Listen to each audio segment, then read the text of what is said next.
Hi, my name is Bard Parnell. I'm a learning development professional with a little over 10 years in creating and delivering training, facilitating, coaching, as well as managing my own teams across marketing, digital systems, and commercial education groups. One of the things that I've been thinking about going through COVID is an apparent need for human skills. Uh, with all the stress and all the anxieties that we're going through, really being able to communicate effectively, thinking about leadership, thinking about teamwork, all of the things that go into successful human interaction. I've really been wanting to start to create just a short series or series of small trainings that I can put out there, hopefully that are interesting, also applicable. What's the point of training if we can't immediately apply it to something? So this is the first one.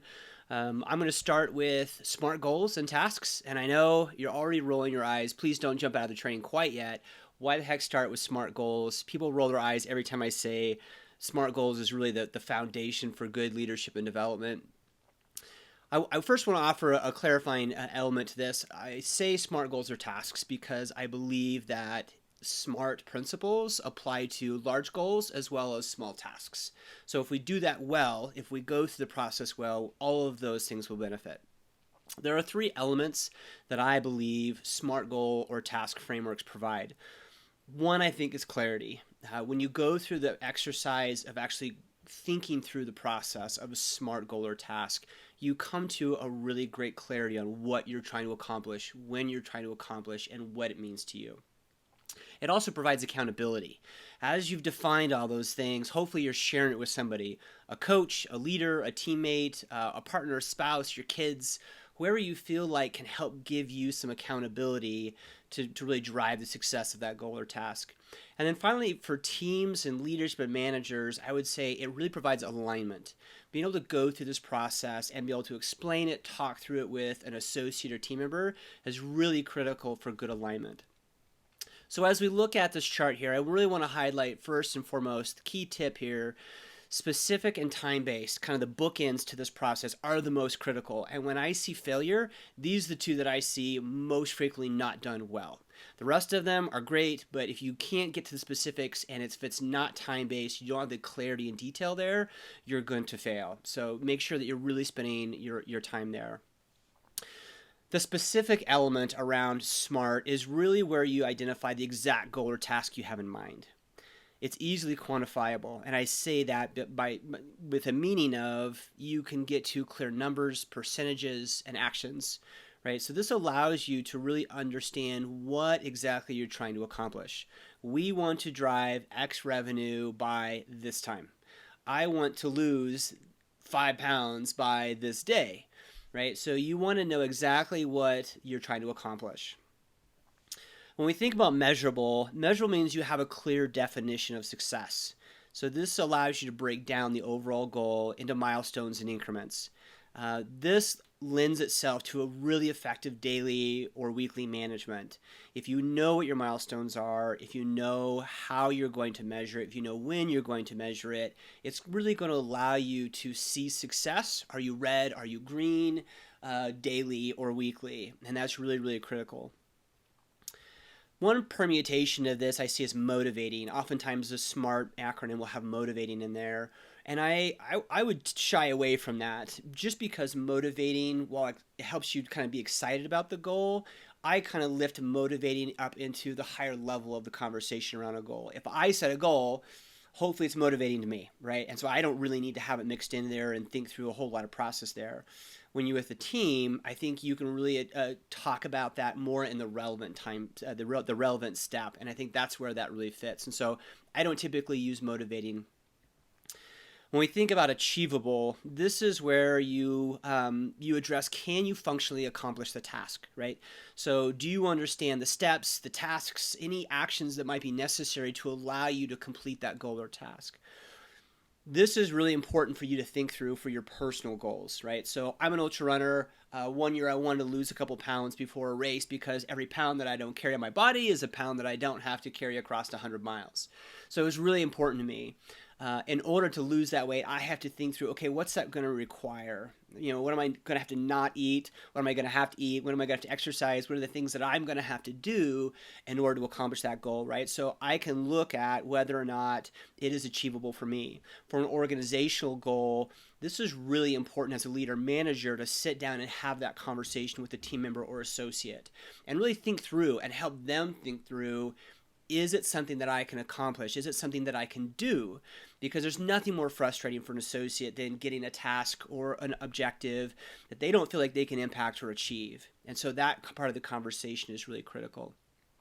Some of the permutations I see around this is attainable. I don't think attainable is that much different than achievable, and so I just don't use it. Another one that I do see sometimes is actionable. I like actionable because it's just a little bit simpler of a word than achievable. If somebody hands me a goal or objective, I want to know that I can take action on it, right? And achievable means, well, maybe as a team we can get it done, but actionable allows me to feel like I've got some ownership and I can actually do something about it. So if you're a leader manager, I would consider using the actionable element here. The next one is relevant. Relevant means you understand how the goal or task fits into the larger picture. So for my personal example as an ultra runner, it's relevant for me to lose weight because if I don't have to carry that weight, it makes the race that much better. But sometimes that gets a little bit more difficult to do in, like, say, a family setting or an organizational setting where sometimes our associates or team members, our kids, can't see how the actions that they're going to be doing impacts the broader picture. And I find there's a lot of value in breaking that down and making it very obvious for them. I don't want to beat a dead horse. I don't want to be redundant to them, but I want to make sure that they kind of have that aha moment as I walk through the chain of actions. They can see, okay, wait a minute.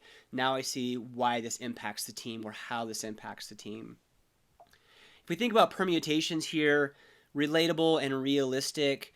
Relatable, I don't feel is that much different than relevant, again, so I don't use it.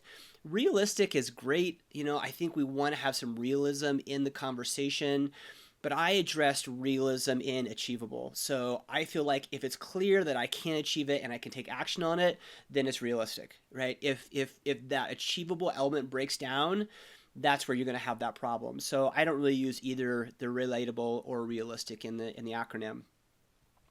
Finally, time-based, right? This is the other bookend of really, really critical importance for a good, smart goal or task. This means that there is clarity around the specifics of milestones, when it's going to be completed.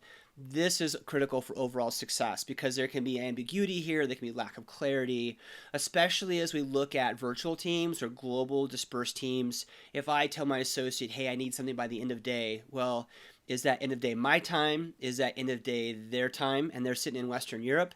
Is it end of business day or is it end of day, right? 11:59 p.m. So we have to make sure that we're being very clear on what the end goal is and when it's going to be accomplished. Also, it helps us break down some clarity around the milestones, right? So we want to lay this out for them, especially if we have associates. I say kids a lot because I use these tools on my family as well.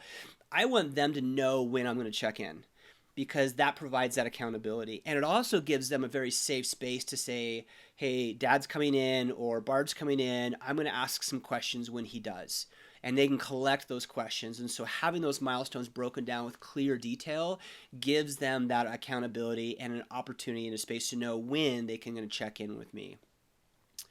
So if you think about permutations around this, timely, I don't think is that much different than time-based, so I don't use it. You can just, if you like the word better.